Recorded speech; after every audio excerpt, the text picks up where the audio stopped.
The petrodollar is actually a device invented by Kissinger and Nixon.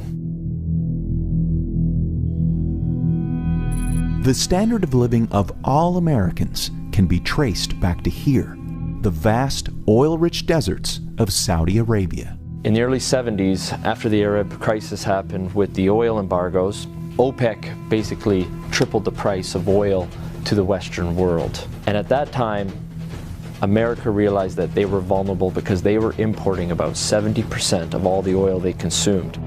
To secure a reliable foreign source of oil, U.S. President Richard Nixon sent his Secretary of State and National Security Advisor Henry Kissinger to Saudi Arabia for a secret meeting. The result was a pact that still stands to this day. If Saudi Arabia, which at the time was the world's largest producer of oil, would sell the oil in US dollars, America would defend Saudi Arabia and make sure the House Assad would stay in power. As a direct result of this US-Saudi agreement, all other oil-producing nations also adopted the dollar as the de facto medium of exchange.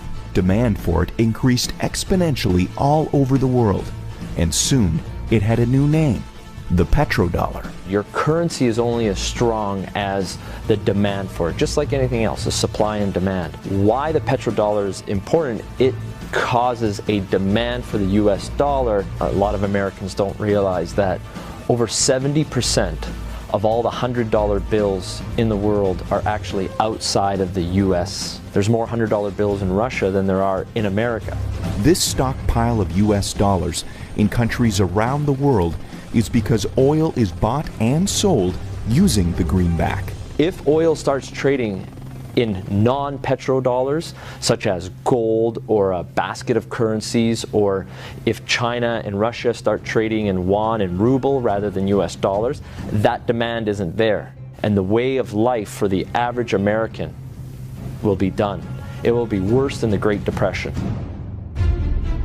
To date, anyone who's potentially threatened the status of the petrodollar hasn't fared well. Libyan strongman Muammar Gaddafi publicly pushed for a Pan-African gold-backed currency that he would trade for Libya's oil.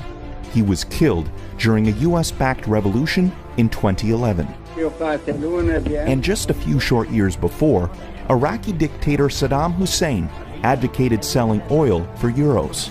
At this hour, American and coalition forces are in the early stages of military operations to disarm Iraq. The U.S. invaded under the guise of looking for WMDs. Iraq did not have any weapons of mass destruction, and interestingly enough, after the Americans invaded, took over, put in their own government, the whole concept of selling oil in euros never surfaced again. Today, many countries resent the current petrodollar system, and their leading spokesperson is none other than Russian President Vladimir Putin.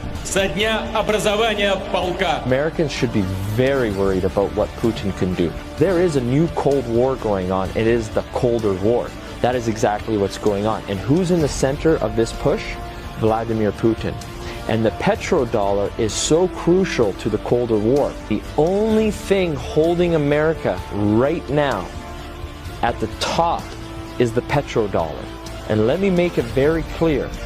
If the petrodollar dies, so does America as a superpower.